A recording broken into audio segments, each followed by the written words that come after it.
It was one of those early spring afternoons where the sun peeked through every window like it was spying on joy. The kind of day that made everything feel like it was blooming, even things that had no business coming back to life. Her bridal shower was held in the backyard of her childhood home, a white farmhouse with peeling paint that somehow only made it feel more nostalgic. Her mother had gone all out.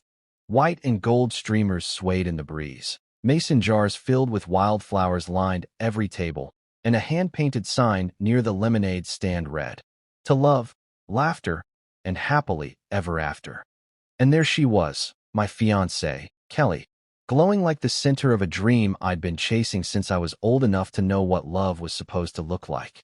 She wore a pale blue sundress that matched her eyes exactly. Her hair was curled loosely, falling over her shoulders the way it did when she didn't try too hard. That was Kelly in a sentence. Beautiful without effort, charming without intention. I watched her from across the patio, surrounded by her college friends and cousins, laughing over some story I'd probably heard a dozen times, but would have listened to again just to hear her voice wrap around it. I should have felt proud. Lucky. And I did, mostly. But there was this knot in my chest that wouldn't quite untangle itself. The kind of feeling you ignore because admitting it might ruin the whole thing. I chalked it up to nerves. The wedding was 3 weeks away. We'd been planning it for over a year. Her dream venue, her playlist, her colors, her centerpieces. I didn't mind. Seeing her happy was enough. The truth is, I'd always taken a quiet seat in the background. I wasn't the loud one. I wasn't flashy. I just showed up. When her dad had that heart scare last fall, I took the overnight shifts at the hospital so she could sleep. When her car died the winter before that, I gave her mine and biked to work for 2 months. I didn't do those things for credit. I did them because I loved her. And when you love someone, you don't keep score. At least, I didn't. It wasn't until her sister, Amanda, tugged on my sleeve near the garden path that I felt the temperature shift inside me. "Hey," she said, her voice low, eyes flicking toward the crowd before settling on me. "Hey, what's up?" I asked, smiling out of habit. Amanda was younger by 2 years, sharper-tongued, and never much of a fan of mine, though she was always polite enough. "Can we talk for a second?" she asked. "Sure," I said, though something in me hesitated. She led me around the side of the house, near the old swing set that hadn't seen a child in years.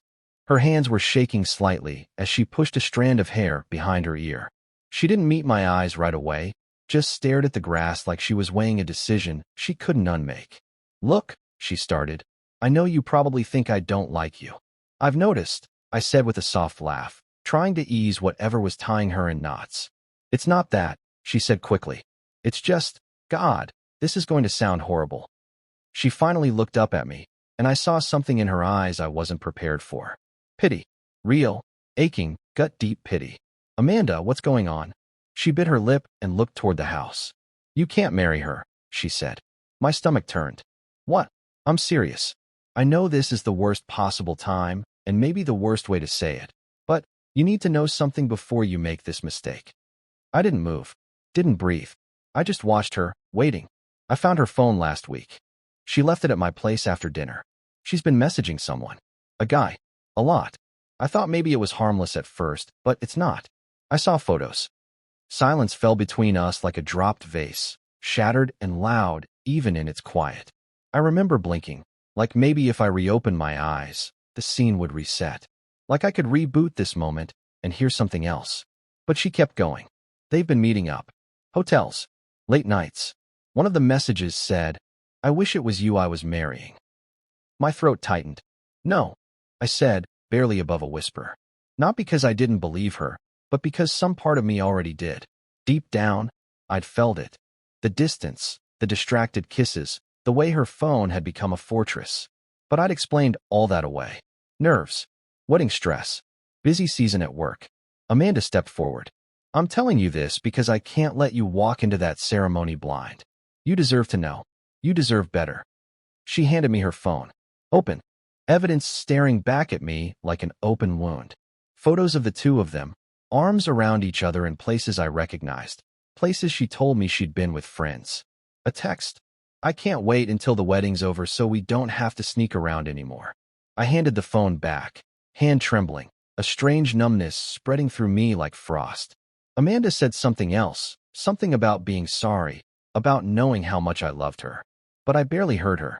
The laughter from the party floated through the trees, and I could hear Kelly's voice, light, easy, as if nothing had changed. I nodded once, slowly, and turned back toward the house. I didn't feel angry yet, or betrayed, not even heartbroken, just hollow, like the moment before the storm hits, when the birds go quiet and the air feels too still. The part of the story where everything you thought was true begins to crack, and all you can do is wait for it to break. I didn't go back to the party right away. Instead, I stood at the edge of the yard, watching from behind a lattice of vines that climbed the side of the house. Kelly was opening gifts now. Someone had handed her a glittery box, and she was laughing about how extra it looked. Her voice, the one I used to fall asleep to on the phone when we were long distance in college, now felt like it belonged to someone else. I felt like a ghost in my own life. Still standing, still breathing, but already gone. Amanda's words echoed in my head, over and over, like footsteps in an empty hallway. You can't marry her. I should have felt rage, or betrayal, or something big and loud and cinematic. But all I felt was the slow drip of something breaking apart inside me, like a windshield catching a tiny stone and splintering out in every direction. Quiet, invisible from a distance, but spreading fast. I walked back into the party, slowly, like I was returning to a memory I didn't recognize anymore.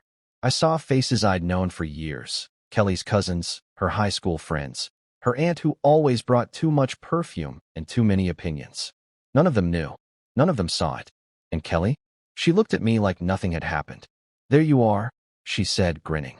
I thought maybe Amanda had kidnapped you. I smiled. A practiced one. It barely touched my eyes. She needed to talk about something, I said, watching her face carefully. She tilted her head, still smiling, but something flickered behind her eyes, so quick I almost missed it. A twitch of the jaw, a blink that lasted half a second too long. Oh, she said casually. Everything okay? Yeah, I lied. She's just worried I'm going to back out last minute. Kelly laughed. You? No chance. You're the safe one. I nodded, and in that moment, I realized how deeply she believed that. I was the safe one, the reliable one, the man who showed up, paid the bills, remembered her favorite wine, and stood silently in her corner like a statue that loved her. I think she believed I would never leave her, no matter what. And for most of our relationship, she was right. That night, I didn't confront her. I didn't scream or accuse or cry. I just laid in bed beside her, staring at the ceiling while she scrolled through her phone, laughing at some TikTok. I watched her turn off the lamp, kiss me on the cheek, and whisper, "Love you." I said it back. I even meant it in a strange, aching sort of way. Love doesn't evaporate just because trust does. Sometimes it stays behind like smoke after the fire's gone out, clinging to your clothes, your skin, your lungs.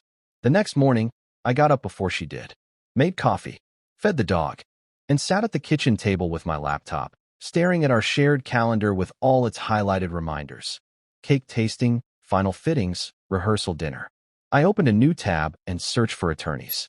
Not because I was ready to end it, but because I needed to know what the end would look like if I chose that road. We had no prenup. Our apartment lease was in both names. I'd paid for the wedding venue, the catering, the honeymoon. Every deposit, every signature, every choice mine. And the thought that kept circling my head was this. How long had she been planning both weddings? The one with me in a tux, and the other, the one with lies threaded into the seams of her dress, stitched tight and hidden from view. That evening, Amanda texted me. Hey, did you talk to her? Me, no, why not? Me, I'm not ready. Hey, I get it. But please don't let her fool you. I stared at that last message for a long time. The next few days passed like a dream I couldn't wake up from. We met with the officiant, finalized our vows. She cried during hers. I held her hand. And all the while, I carried Amanda's secret like a stone in my pocket. Heavy and sharp, impossible to ignore. What haunted me most wasn't the cheating itself. It was how normal she acted. How easily she kissed me good morning. How naturally she curled into my chest at night. Like I was just a character in a story she was almost finished reading. Then came the night I found the second phone. We were at her place, watching a movie. She'd fallen asleep halfway through, head on my shoulder, breath soft and even. I shifted to grab a blanket and saw it, under the couch cushion, tucked away like a spare key. Same model as her regular phone. Same case. But when I turned it on, there was no lock screen. No password. And there he was. His name was Ryan. The wallpaper was a photo of the two of them on a boat. She was in a swimsuit I'd never seen before. He was shirtless, smiling like the world belonged to him. My fingers were ice as I opened the messages. Ryan, I miss you already. Don't fall in love with the nice guy. Kelly. Too late, but don't worry. He's sweet. He'll never suspect. Ryan. He's lucky he gets to marry you. Kelly. Not as lucky as I am to have you too. I powered it off. Sat there in the dark with the soft sounds of a rom-com in the background and the taste of betrayal thick in my mouth. I didn't wake her. I didn't yell. I just sat there, staring at a woman I no longer recognized. The countdown to our wedding was 13 days, and the part of me that used to dream about that day was already gone. The morning of the rehearsal dinner, I stood in the mirror adjusting my collar like a man getting ready for his own execution. 13 days had come and gone, and with each one, I waited for the right moment to speak, to ask, to accuse. But something stopped me every time. Call it cowardice. Call it calculation. Or maybe I just needed to see if she'd ever come clean. Spoiler, she didn't. The night before, I held her hand across the table at our favorite Italian place, the one where we had our third date. She smiled like she meant it, told me how excited she was, how lucky she felt. I wanted to believe her. God help me. I wanted so badly to believe it was all a mistake, that Amanda was wrong, that the second phone was some bizarre misunderstanding. But I couldn't forget the messages, or the way she'd signed her name with a heart emoji to someone who wasn't me. I was quiet most of that dinner, and she noticed. She leaned across the table and squeezed my hand, whispering, "Nerves." I nodded. She smiled. Me too. But after next week, everything's going to be perfect. And in that moment, I finally understood. She wasn't lying to hurt me.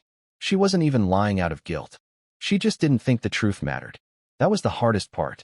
The rehearsal dinner was held at a vineyard just outside the city. Her parents rented out a private hall. The tables were covered in candles and eucalyptus leaves. Her dad gave a toast that made people cry. My brother cracked a joke about how I'd outkicked my coverage. Kelly beamed. She kissed me in front of everyone. And as our families raised glasses, clinking silverware and laughter echoing off the walls, I saw Amanda watching me from across the room. She didn't smile. After dinner, I stepped outside for air. The sun was gone, but the horizon still held a sliver of orange light, like a door slowly closing. Amanda followed me. "Are you really going through with this?" she asked quietly. I looked at her. "What would you do if it was you?" She didn't answer. We stood there in silence until Kelly came out, laughing about something one of her bridesmaids had said. She linked her arm through mine. Her perfume hit me like memory, warm, familiar, and now a little cruel. "We should head back. Mom wants us to cut the cake." I nodded. But before we turned, Amanda said something that stopped us both. "Did you tell him about Ryan yet?" Kelly froze.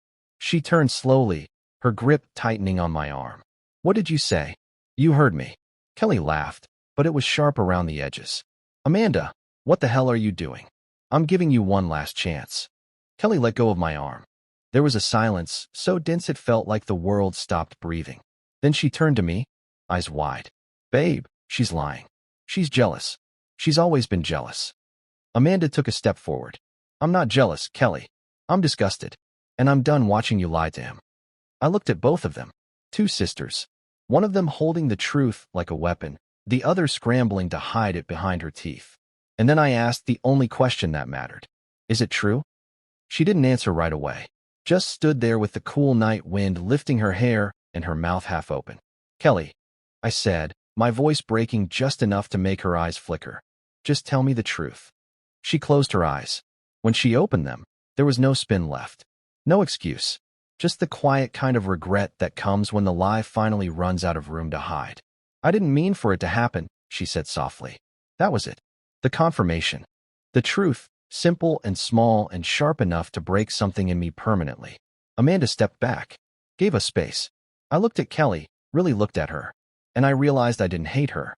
I didn't even feel rage. What I felt was something deeper, something quieter. Grief. Because the woman I loved was still standing in front of me. But the version of her I believed in? That version died in her silence. I didn't yell. Didn't make a scene. I just nodded. Okay, I said. What does that mean? She asked, voice trembling. It means I'm not marrying you. Her breath caught. Wait, no, please, I'm not angry, I said, interrupting her. I just can't build a life on top of a lie. I won't. And then I walked back into the venue, past our families, past the cake, past the band setting up for the after party. I walked to the coordinator, thanked her, and told her the wedding was canceled. I didn't know anyone more than that. The fallout came fast. Her parents were furious. My mother cried. Friends sent texts asking what happened. Amanda? She never said I told you so. She just called me the next morning and asked if I wanted to get breakfast. I packed a bag that day, left the ring on the nightstand in the guest room where I'd been staying. I didn't leave a note. She already knew why. Weeks later, I got an envelope in the mail. No return address. Inside was a photo. Me and Kelly, from the night we got engaged. We were on the rooftop where I'd proposed, champagne flutes in hand, city lights behind us. She'd written something on the back. I meant it. I just lost it. I'm sorry. I never responded. Somewhere along the way, I stopped replaying it all in my head. The party, the text messages, the vineyard. It didn't hurt any less. But I stopped asking what I could have done differently. Sometimes people love you in the only way they know how. And sometimes that love isn't enough. But the truth? The truth is always enough. Even when it breaks your heart. Especially then.